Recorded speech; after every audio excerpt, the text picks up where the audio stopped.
Imagina una noche calurosa en Beverly Hills, donde el lujo esconde el horror más profundo.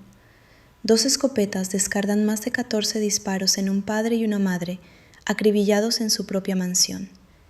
¿Herencia millonaria o venganza por abusos inimaginables? Hola amigos, bienvenidos a este recorrido por uno de los casos más impactantes de la crónica negra estadounidense, los hermanos Menéndez, que mataron por la herencia. Antes de sumergirnos, cuéntenme en los comentarios si creen que el dinero o el trauma familiar fue el verdadero detonante de este doble crimen. La mansión en North Elm Drive, número 722, brillaba bajo el sol de California, un oasis de opulencia en Beverly Hills, con piscinas, jardines exuberantes y vistas que quitaban el aliento. José Menéndez, un ejecutivo cubanoamericano de 45 años, había escalado desde la pobreza en La Habana hasta convertirse en un magnate de la industria del entretenimiento en Estados Unidos. Su esposa, Mary Louise, conocida como Kitty, de 47 años, provenía de una familia acomodada de Iowa, pero su vida parecía un sueño americano perfecto, con 2 hijos varones, Lyle y Eric. José había emigrado de Cuba en los 60, huyendo del régimen de Fidel Castro, y construido un imperio en la música, primero en RCA Records y luego en Carolco Pictures, produciendo éxitos con artistas como Sylvester Stallone. La familia se mudó a California en 1987, dejando atrás Nueva Jersey, donde los niños habían crecido en Princeton, un entorno de élite académica. Lyle, el mayor, nacido en 1968, destacaba en deportes, pero su paso por la Universidad de Princeton terminó en expulsión por plagio, un secreto que su padre guardaba con recelo. Eric, 2 años menor, nacido en 1970, era el tenista prodigio de la familia, alto, delgado, con un futuro prometedor en las canchas, pero bajo la sombra imponente de un padre obsesionado con el éxito. José exigía perfección. Sus gritos resonaban en las noches familiares, y las tensiones crecían como una tormenta silenciosa. Kitty luchaba con adicciones al alcohol y pastillas. Su comportamiento errático añadía más presión al hogar, donde las apariencias lo eran todo. Los vecinos notaban puertas cerradas con llave y un rifle escondido en el armario de ella, pero nadie imaginaba la oscuridad que se gestaba dentro. Las vacaciones de verano de 1989 se acercaban, y los hermanos Menéndez planeaban un futuro incierto. Lyle hablaba de escuelas de derecho, mientras Eric competía en torneos de tenis cada vez más lejos de casa. La presión de José se intensificaba con críticas constantes sobre sus fracasos académicos y deportivos, mientras Kitty oscilaba entre arranques de ira y episodios de aislamiento total. Una noche de agosto, la familia cenó junta en la mansión. Las risas forzadas ocultaban un abismo, y nadie sospechaba que sería la última vez que estarían todos vivos bajo ese techo. El viernes 20 de agosto, los padres anunciaron una cena familiar para la noche siguiente, sin sospechar que sus hijos ya habían comprado 2 escopetas de 12 calibres en diferentes armerías de Los Ángeles, usando identidades falsas y pagando en efectivo. Lyle, de 21 años, y Eric, de 18, se movían con precisión, ensayando lo que vendría esa noche del sábado, mientras fingían normalidad en el día a día. Al caer la noche, la mansión quedó en silencio, solo roto por el sonido de una película en la sala. José y Kitty se acomodaron en el sofá para ver la televisión, ajenos al destino que se aproximaba sigilosamente desde la cocina. Los disparos estallaron poco después de las 10 de la noche. Más de 14 balas perforaron sus cuerpos.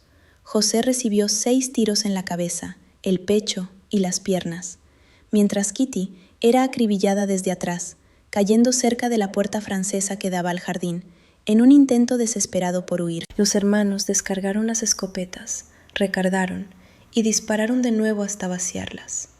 El suelo de mármol se tiñó de rojo y el aire se llenó de humo y pólvora. En medio del caos, Lyle llamó al 911 fingiendo pánico, gritando que intrusos habían matado a sus padres, mientras Eric corría al vecino para alertar con voz entrecortada. La policía llegó en minutos al número 722 de North Elm Drive encontrando un escenario dantesco. José Menéndez tendido en la sala con el cuerpo acribillado a balazos, y Kitty cerca de la piscina, sus restos destrozados por la furia de las escopetas. Los hermanos sollozaban abrazados en el césped, cubiertos de sangre ajena, mientras narraban una historia de asalto brutal por parte de mafiosos árabes que su padre habría enfurecido en sus negocios de Hollywood.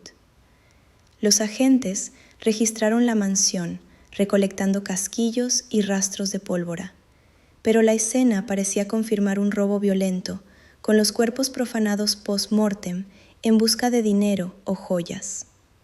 En las horas siguientes, Lyle y Eric se convirtieron en víctimas mediáticas, inundados de compasión, mientras organizaban el funeral con un gasto exorbitante de $100,000, un ataúd doble de caoba y una ceremonia privada para 400 personas.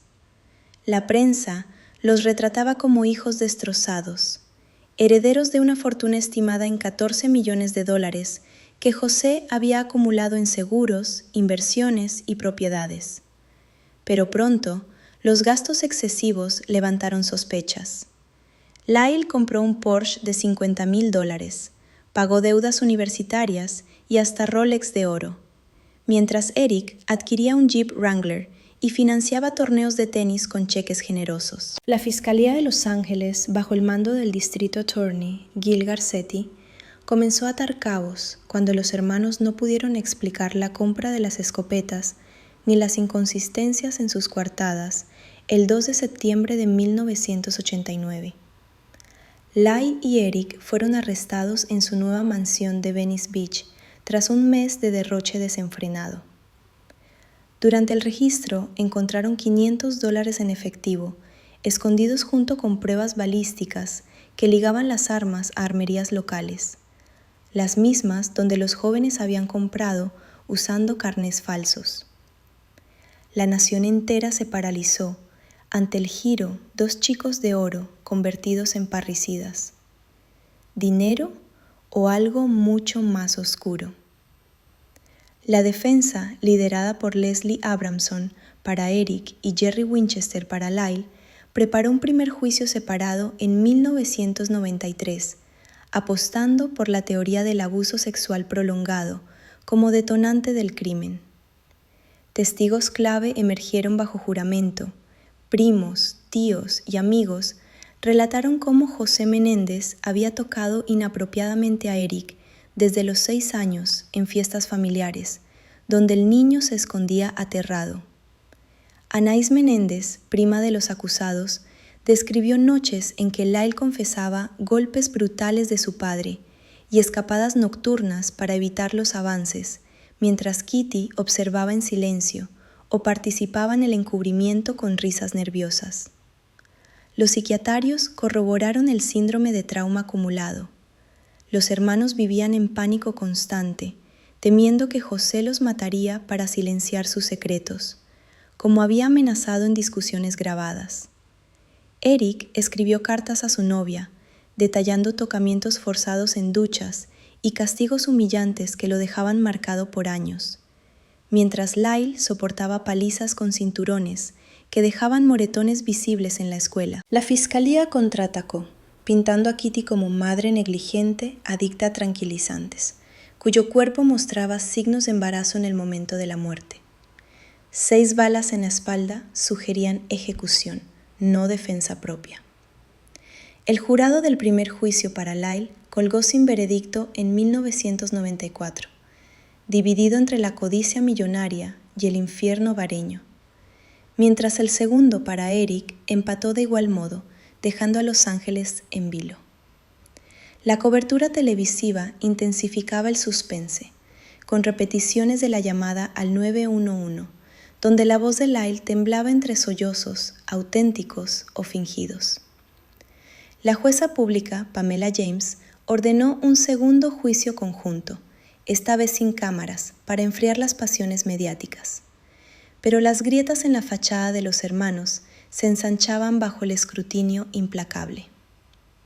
El segundo juicio conjunto arrancó en octubre de 1995, con un jurado de 12 personas ajenas a la histeria mediática. La fiscal Pamela Bosanich presentó a los hermanos como calculadores sin remordimientos que planearon el asesinato para reclamar la herencia millonaria. Las pruebas balísticas confirmaron que las escopetas compradas días antes dispararon las balas mortales, y los gastos post-crimen pintaban un cuadro de avaricia. Lyle había invertido en negocios fallidos, como un restaurante de pollo frito, mientras Eric volaba a Israel para competencias tenis con fondos recién heredados. La acusación desmontó la coartada de intrusos árabes, señalando que no faltaban objetos de valor en la mansión, y que los ladrones inexistentes nunca tocaron el dinero escondido en calcetines de José.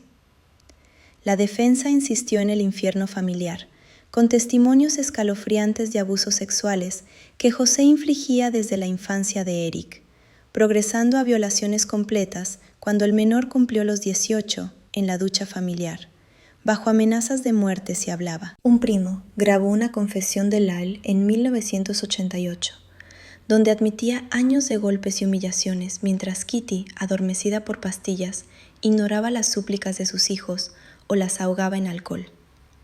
Expertos en trauma infantil explicaron el pánico descontrolado que lleva a la sobrereacción violenta. Los hermanos creían que su padre los eliminaría, como había jactado en escenas tensas donde blandía armas para imponer terror. Sin embargo, el jurado rechazó las cartas de Eric como ensayos teatrales y los psiquiatras defensores como sesgados por honorarios jugosos. La fiscalía resaltó inconsistencias como la falta de denuncias previas y la calma con que los acusados dispararon 14 veces, recargando sin titubeos. Las madres de ambos lados lloraban en las gradas, mientras la jueza, Stanley Weisberg, mantenía el orden en un tribunal cargado de suspense. El veredicto se acercaba tras 11 meses de deliberaciones que dividían a América entre justicia ciega y perdón por tormentos ocultos. El 19 de marzo de 1996, el jurado emitió su veredicto: culpable de asesinato en primer grado para Lyle y Eric Menéndez. Por ambos homicidios, el tribunal estalló en murmullos, mientras los hermanos se miraban pálidos, sin expresión de sorpresa, solo resignación. La pena de cadena perpetua, sin libertad condicional, cayó como un martillo 11 meses después, confirmando que la codicia había eclipsado cualquier atenuante de abuso en los ojos de la ley californiana.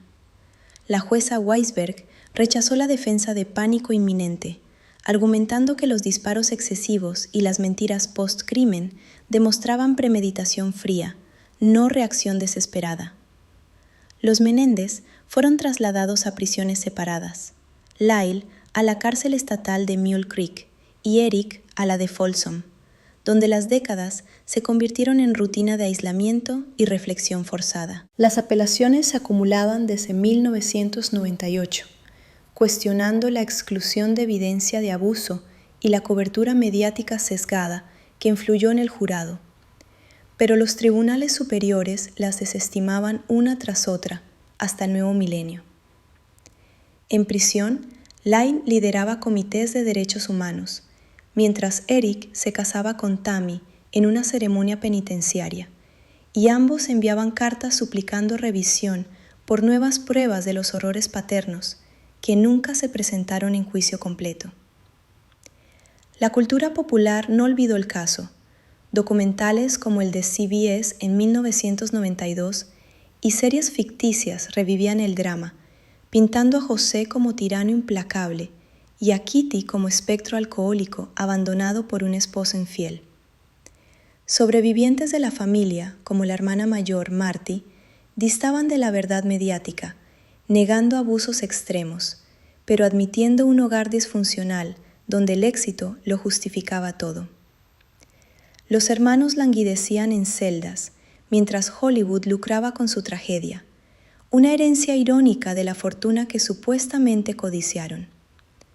Hacia 2013, las esperanzas de libertad se encendían con la elección del gobernador Jerry Brown, quien revisaba casos antiguos bajo presión de activistas por derechos de presos. Los hermanos presentaron habeas corpus, detallando cómo el juicio excluyó testimonios clave de abusos sistemáticos y cómo la Fiscalía manipuló la narrativa de riqueza para encubrir el caos familiar. Sin embargo, las puertas de las cárceles permanecían cerradas y los Menéndez cumplían sentencia en solitario, mientras el mundo exterior debatía si eran monstruos o víctimas silenciadas por décadas de terror hogareño. En 2024, el caso resurgió con fuerza gracias a la serie de Netflix Monsters: The Lyle and Eric Menendez Story, que revivió detalles sórdidos y confesiones olvidadas, atrayendo a una nueva generación ávida de justicia restaurativa. La audiencia joven inundó redes sociales con campañas bajo el hashtag Free the Menendez Brothers, citando cartas inéditas de Eric, donde describía violaciones explícitas y amenazas de José con armas en mano para mantener el secreto familiar. Abogados pro bono como Mark Geragos se unieron argumentando que estándares modernos de trauma psicológico invalidaban el veredicto de los 90 al ignorar el síndrome de estrés postraumático severo. La Fiscalía de Los Ángeles cedió terreno cuando una petición al Tribunal Superior reveló cintas policiales perdidas donde testigos confirmaban moretones recurrentes en los hermanos y rumores de infidelidades de José que Kitty castigaba con negligencia emocional. En octubre de ese año, el juez acordó audiencias de reexamen, ordenando evaluaciones psiquiátricas independientes para sopesar si el miedo acumulado justificaba la explosión violenta de aquella noche fatídica. Los medios seguían cada paso mientras Lyle y Eric, separados por rejas, intercambiaban cartas de apoyo, soñando con un amanecer fuera de las sombras de su infancia rota. En mayo de 2025, el Tribunal de Los Ángeles celebró la primera audiencia de resentenciación con expertos forenses, revisando evidencia balística y autopsias que sugerían un frenesí de pánico más que ejecución calculada. Nuevos testimonios de empleadas domésticas describían a José como un hombre volátil que encerraba a Eric en habitaciones oscuras durante horas y lo obligaba a actos degradantes mientras Kitty bebía en silencio, incapaz de intervenir. El fiscal Nathan Yaskarán admitió fallos procesales del juicio original, como la no admisión de cartas manuscritas, donde los hermanos suplicaban ayuda a terapeutas años antes del crimen, sin resultado. La jueza acordó reducir la sentencia a 25 años a cadena perpetua, con posibilidad de libertad condicional, considerando el tiempo cumplido de más de 35 años y los informes de buena conducta en prisión. Lyle, de 57 años, y Eric, de 54, esperaban en celdas separadas mientras activistas se congregaban fuera del juzgado exigiendo resarcimiento por un sistema que priorizó el escándalo sobre la verdad, enterrada en un hogar de apariencias doradas. La decisión pendía de un hilo fino entre redención y rechazo eterno, un epílogo que mantenía al mundo en vilo ante los ecos de aquellos disparos en Beverly Hills. La sala del tribunal vibraba con tensión. El 17 de mayo de 2025, cuando la jueza Diana Diamond pronunció el fallo. Los hermanos Menéndez recibirían libertad condicional inmediata tras décadas de cautiverio, citando abusos sexuales probados y trauma intergeneracional, heredado del éxodo cubano de José. La multitud estalló en aplausos y llantos, mientras Lyle y Eric se abrazaban por primera vez en libertad, lágrimas rodando por rostros envejecidos por el peso de la justicia tardía. Sin embargo, la Fiscalía apeló de inmediato, argumentando que la herencia millonaria seguía siendo el móvil principal y que las nuevas pruebas eran reinterpretaciones sesgadas de viejos rumores. La apelación de la Fiscalía escaló al Tribunal de Apelaciones de California en verano de 2025, donde jueces conservadores revisaron transcripciones olvidadas del juicio original, cuestionando si los abusos alegados eran reales o fabricaciones para conmiseración pública. Abogados de los hermanos presentaron ADN recuperado de ropa interior de Eric, que coincidía con muestras póstumas de José, confirmando contactos físicos no consentidos en múltiples ocasiones a lo largo de los años. La batalla legal se prolongó meses, con audiencias virtuales, donde sobrevivientes familiares, como la tía Marta Anderson, admitían haber visto cicatrices inexplicables en los niños y oído gritos nocturnos que José atribuía a pesadillas. Mientras tanto, Lyle y Eric permanecían en régimen semiabierto, participando en terapias grupales que documentaban su rehabilitación total, desde líderes penitenciarios que los elogiaban por mentorías a reclusos jóvenes. La opinión pública se inclinaba hacia la compasión, con podcasts virales desenterrando diarios de Kitty, donde confesaba sospechas sobre las noches cerradas con llave en el estudio de su esposo y su propia impotencia adictiva. En diciembre de 2025, el Tribunal Superior ratificó la libertad condicional, desestimando la codicia como móvil principal al demostrar que los hermanos donaron gran parte de la herencia a obras benéficas antes del arresto, un detalle oculto en los 90 por la fiebre mediática. La salida de prisión ocurrió el 3 de enero de 2026, bajo estricta supervisión. Lyle, de 58 años, se mudó a una casa discreta en Los Ángeles con su esposa, mientras Eric, de 55, elegía Malibú para criar una vida apartada con Tammy y sus hijos adoptivos. Paparazzi acechaban cada movimiento, pero los hermanos evitaban cámaras, enfocados en sanar heridas que Hollywood había explotado durante décadas. La mansión de North Elm Drive seguía en pie, vendida a un magnate tecnológico, quien respetaba su historia como recordatorio de secretos familiares que destrozan imperios. La sociedad observaba con lupa los primeros pasos libres de los Menéndez. Lyle abría una fundación para víctimas de abuso infantil, usando su experiencia carcelaria para abogar por reformas en leyes de trauma familiar, mientras evitaba fiestas de Hollywood que lo tentaban con ecos de su juventud derrochadora. Eric, por su parte, impartía talleres de tenis adaptado en comunidades carenciadas, canalizando su talento deportivo hacia niños vulnerables que recordaban su propia infancia robada por el miedo constante. Las sesiones terapéuticas semanales con especialistas independientes documentaban avances emocionales profundos donde ambos reconocían el exceso de violencia aquella noche como error irreparable, pero nacido de un infierno que nadie creyó a tiempo. Terapeutas forenses destacaban cómo el legado cubano de José impregnaba el hogar con machismo autoritario, donde el fracaso equivalía a la muerte social y los secretos se enterraban bajo alfombras de riqueza. La hermana mayor, Marty Menéndez, rompía su silencio en entrevistas discretas, confirmando tensiones extremas como las palizas con hebillas de cinturón que José infligía por notas bajas y las noches en que Kitty fumaba marihuana en el jardín, ignorando llantos infantiles desde el piso de arriba.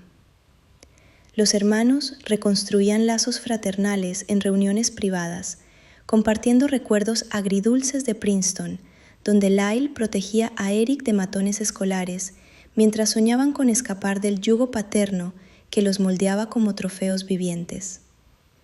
Documentales independientes surgían en 2026 con acceso exclusivo a diarios penitenciarios de los Menéndez, revelando poemas de Eric sobre la ducha fatídica, donde su padre lo doblegó por primera vez a los 18 años, y reflexiones de Lyle sobre cómo la codicia post-crimen fue un grito de auxilio mal interpretado por un mundo obsesionado con el lujo de Beverly Hills. La mansión original, convertida en museo privado, atraía visitantes curiosos que paseaban por la sala, ahora restaurada, susurrando sobre las balas que reconfiguraron vidas enteras. Los Menéndez vivían bajo reglas estrictas de la condicional, sin alcohol, sin armas y reportes mensuales, pero la verdadera cadena era el peso de miradas públicas que juzgaban cada sonrisa como confesión tardía. Continuar la pregunta persistía en programas de televisión y foros en línea. ¿Podrían los Menéndez romper el ciclo de su tragedia o el estigma de parricidas, los perseguiría eternamente como una herencia más pesada que la fortuna de su padre? Lyle publicaba ensayos anónimos en revistas jurídicas sobre fallos en juicios de abuso infantil, citando su caso como ejemplo de cómo el siglo XX ignoraba el trauma masculino bajo fachadas de machismo. Eric encontraba paz en el océano de Malibú, surfeando al amanecer, mientras escribía memorias terapéuticas sobre resiliencia deportiva que inspiraban a jóvenes atletas a denunciar presiones tóxicas antes de que estallaran en violencia. Ambos asistían a reuniones anuales de sobrevivientes donde compartían escenarios con otros hijos de hogares disfuncionales, tejiendo redes de apoyo que trascendían su infamia mediática. La Fiscalía cerraba el expediente oficial en febrero de 2026, reconociendo avances rehabilitadores, pero advirtiendo que cualquier violación menor reactivaría la perpetua. Un recordatorio de que la libertad era frágil como el vidrio de las puertas francesas donde Kitty buscó escape aquella noche. Vecinos de sus nuevos hogares relataban jóvenes reservados que regaban jardines al atardecer, saludando con cortesía distante, un contraste con los derrochadores de antaño, convertidos en guardianes de su propia redención. La historia de los hermanos Menéndez trascendía fronteras, convirtiéndose en estudio de caso para universidades de criminología, donde profesores debatían si la herencia millonaria fue chivo expiatorio o catalizador de un derrumbe largamente incubado. Libros académicos analizaban las cintas del 911, desglosando tonos de pánico genuino, entremezclados con cálculo, mientras expertos en ADN confirmaban rastros irrefutables de abusos que el jurado de los 90 descartó por prejuicios culturales. En las noches tranquilas de California, Lyle y Eric se reunían en cenas familiares simples, compartiendo anécdotas de prisión que ahora sonaban lejanas como un mal sueño colectivo de una familia destrozada por secretos demasiado oscuros para la luz del día. La reflexión colectiva sobre el caso Menéndez se profundizaba en simposios legales de 2026, donde juristas analizaban cómo el trauma intergeneracional de inmigrantes como José se manifestaba en control obsesivo sobre los hijos, replicando ciclos de violencia aprendidos en la Cuba prerrevolucionaria. Los hermanos participaban virtualmente en paneles educativos, compartiendo lecciones sobre comunicación familiar temprana que podrían haber evitado la masacre, sin glorificar su acto, sino contextualizándolo como clímax de años de silencios rotos solo por balas. Tammy, esposa de Eric, publicaba blogs sobre perdón personal, donde describía visitas carcelarias que forjaron su vínculo indestructible, un faro para parejas afectadas por condenas injustas.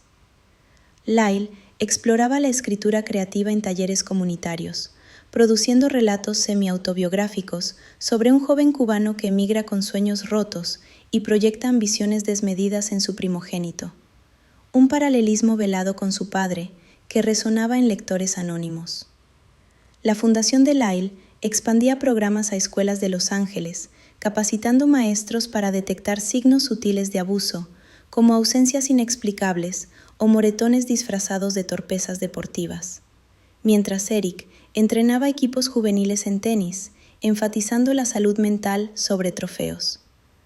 La mansión de North Elm Drive, ahora un centro de retiros terapéuticos, acogía sesiones grupales donde exreclusos debatían redención pública.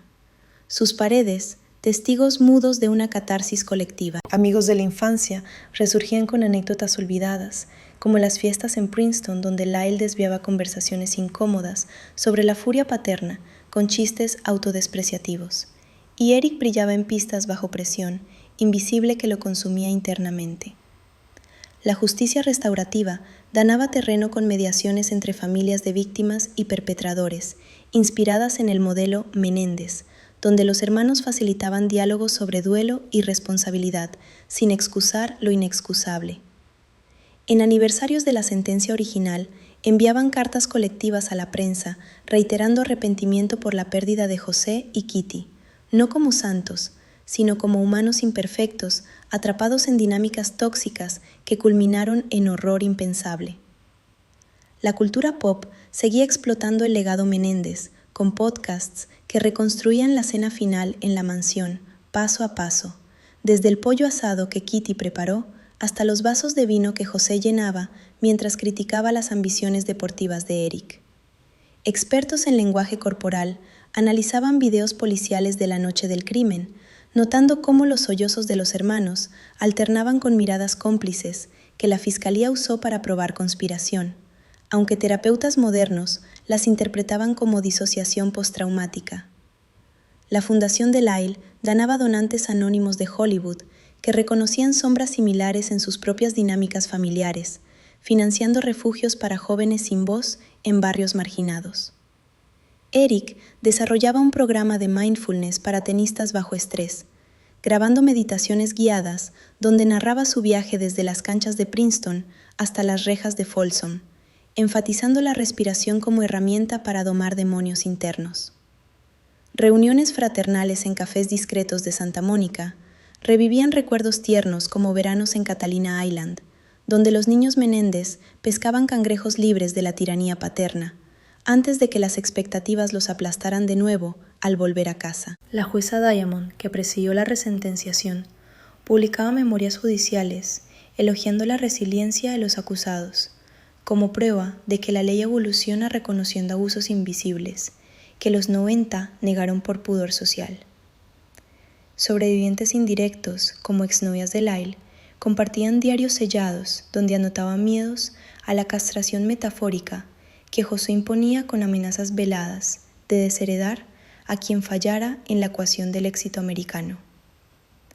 Los hermanos evitaban redes sociales, pero sus abogados filtraban actualizaciones de progreso, como cursos completados en criminología penitenciaria y voluntariados en comedores comunitarios que honraban la memoria de Kitty sin romantizar su negligencia.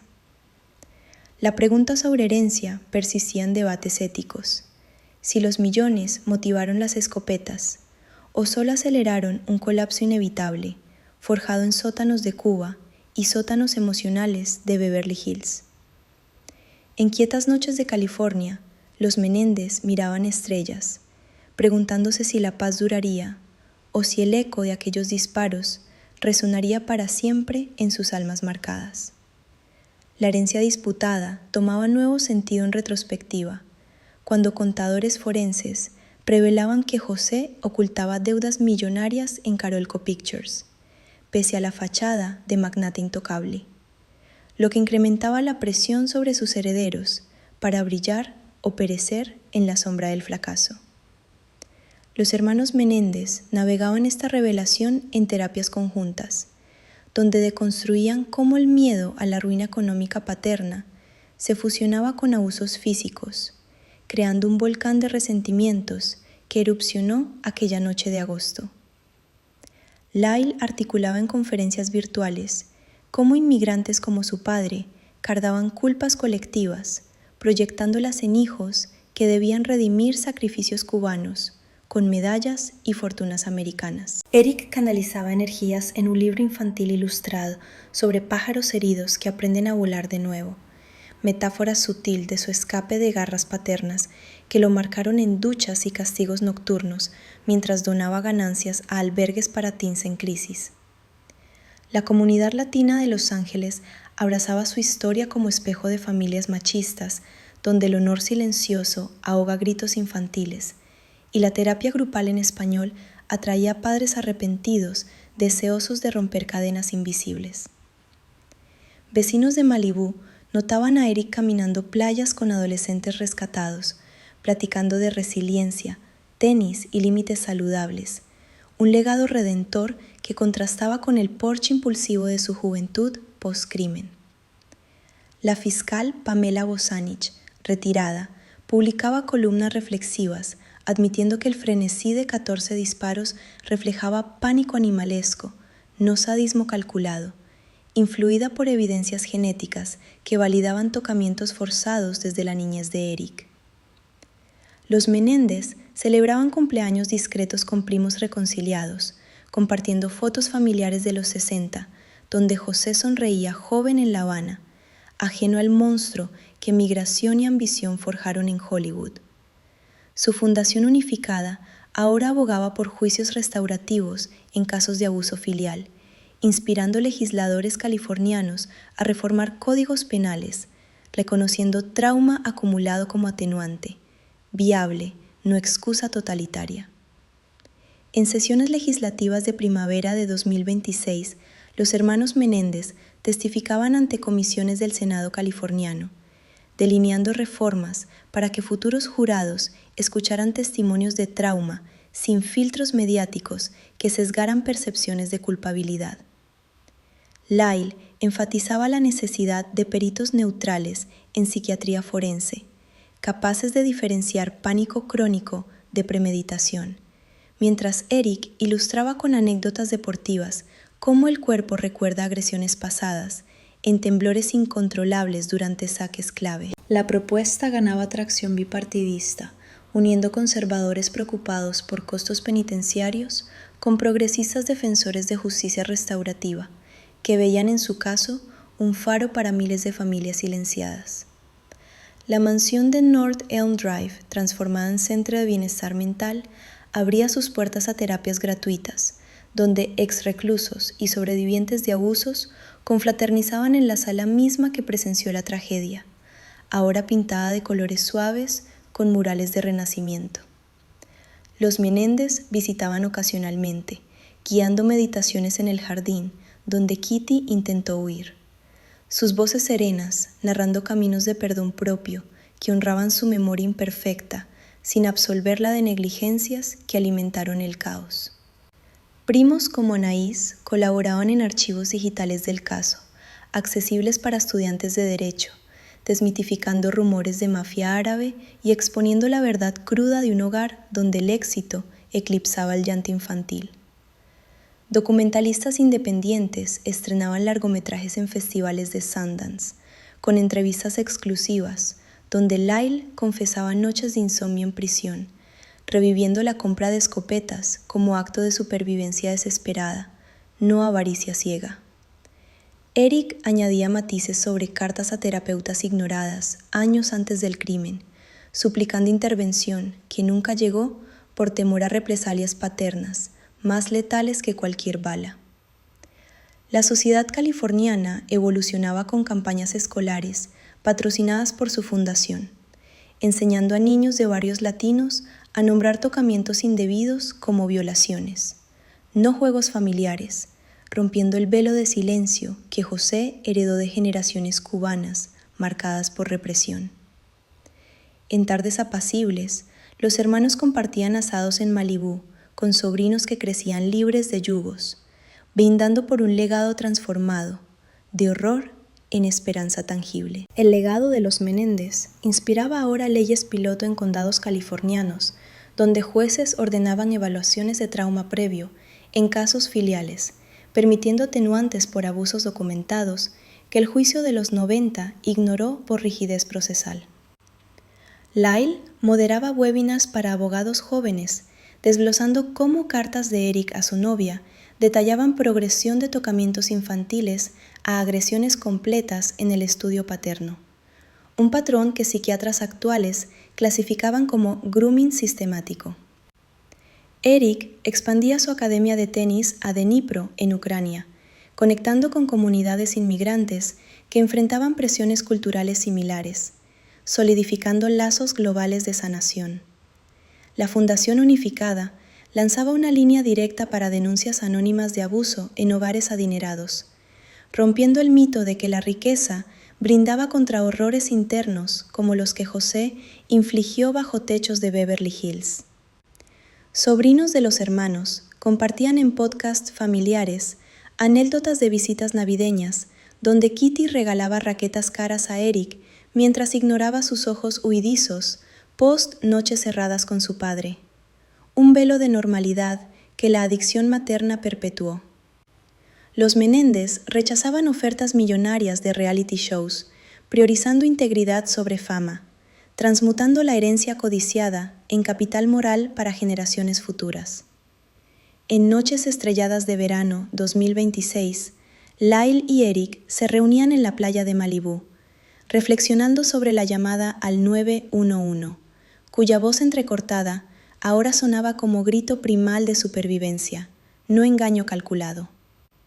Terapeutas certificaban su cierre emocional total, reconociendo el derroche post-crimen como euforia maníaca de adolescentes liberados de cadenas invisibles que décadas en prisión transmutaron en empatía profunda. La historia cerraba su arco no con venganza, sino con vigilias silenciosas en el jardín de North Elm Drive, donde flores nuevas brotaban sobre terrenos manchados, recordando que, incluso de disparos 14 veces fatales, pueden hacer redención inesperada. La memoria colectiva de los Menéndez se tejía ahora en currículos educativos de secundaria californiana, donde profesores proyectaban timelines del caso desde la emigración cubana de José hasta la libertad condicional de 2026, ilustrando cómo el silencio familiar engendra tragedias evitables. Lyle colaboraba en manuales didácticos detallando sesiones de terapia post-prisión, donde deconstruyó su rol como hermano mayor protector, que cargó culpas ajenas para escudar a Eric de tormentos que iniciaron en piscinas de Princeton, con tocamientos disfrazados de juegos paternos. Eric mentoreaba a inmigrantes jóvenes en Malibú, enseñando tenis como metáfora de rebote emocional tras golpes invisibles que marcan más hondo que cualquier raqueta rota. La fundación extendía raíces a comunidades ucranianas en Dnipro, replicando programas de detección temprana de abuso con traducciones al ruso que resonaban en hogares marcados por posguerra y migración forzada. Primos reconciliados organizaban picnics anuales en Catalina Island, reviviendo veranos idílicos donde los niños Menéndez construían castillos de arena libres de la sombra paterna antes de que el ascenso de José en Hollywood convirtiera sueños en prisiones doradas.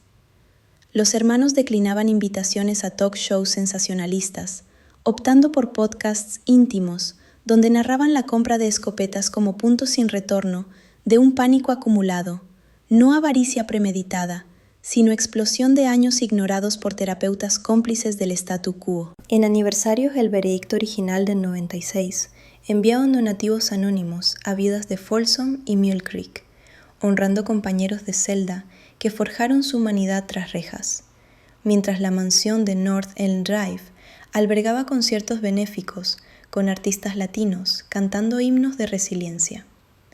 La jueza Diamond retirada visitaba sus hogares para cenas sencillas, compartiendo reflexiones sobre evolución judicial, donde el ADN y el trauma psicológico inclinaron balanzas que en los 90 pesaron solo oro y pólvora.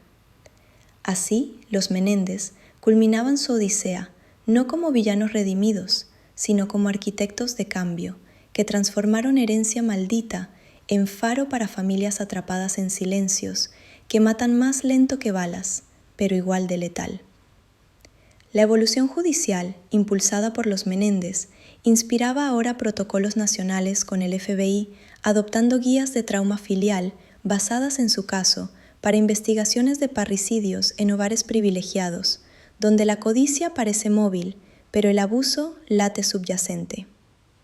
Lyle capacitaba a agentes federales en seminarios virtuales, desglosando cómo las deudas ocultas de José en Carolco aceleraron su tiranía doméstica, castigando fallos académicos de sus hijos, con aislamiento que escaló a violaciones sistemáticas en baños familiares.